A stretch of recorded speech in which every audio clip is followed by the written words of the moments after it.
हाय, घरचे जेवण विथ शुभममध्ये सगळ्यांचे स्वागत आहे.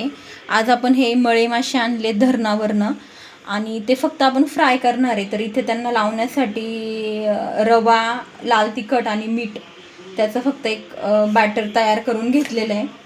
आता हे दोन माशांना मी लावलेलं आहे. इथं तव्यावरती तेल गरम करायला ठेवले. तेल गरम झालं आहे बऱ्यापैकी. तर नुसतं फ्राय केले तरी हे मासे खूप छान लागतात. अंड्यावरचे मासे इथे फ्रेश आहेत एकदम छान. तर हे तळून आपण बाजरीच्या भाकरीसोबत किंवा चपाती वगैरे कशासोबत पण खाऊ शकतो. एक एक मासा मी तळून घेणार आहे आता.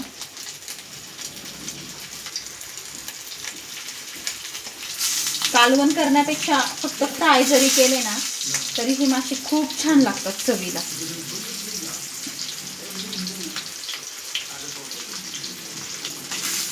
याच्यापेक्षा पण छोट्या साईजचे मळे मासे मिळतात गावाकडे वगैरे, आपल्याला माहिती आहे. एकदम ताजे ते तर खूप छान लागतात.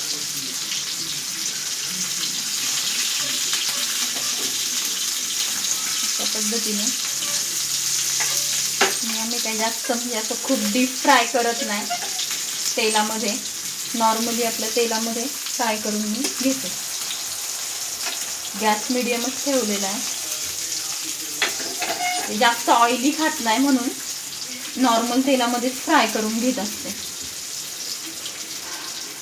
अजून 3 मासे राहिले, यांना पण लावून घेते.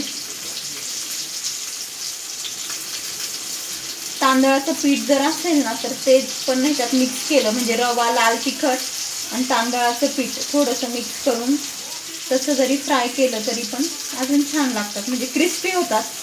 तर माझ्याकडे तांदळाचं पीठ नव्हतं, त्याच्यामुळे मी फक्त रवा, लाल तिखट आणि आपलं मीठच घेतलं नॉर्मली.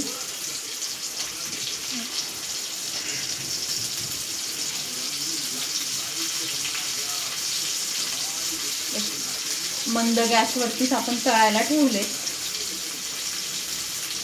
नंतर गॅस मोठा करू फूट आल्यावरती. पण इतके छान लागतात ना चवीला हे मासे, खूप मस्त लागतात.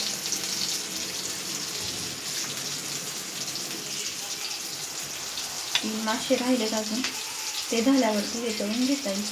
थँक्यू. एकदा ट्राय करून बघा रेसिपी नक्कीच.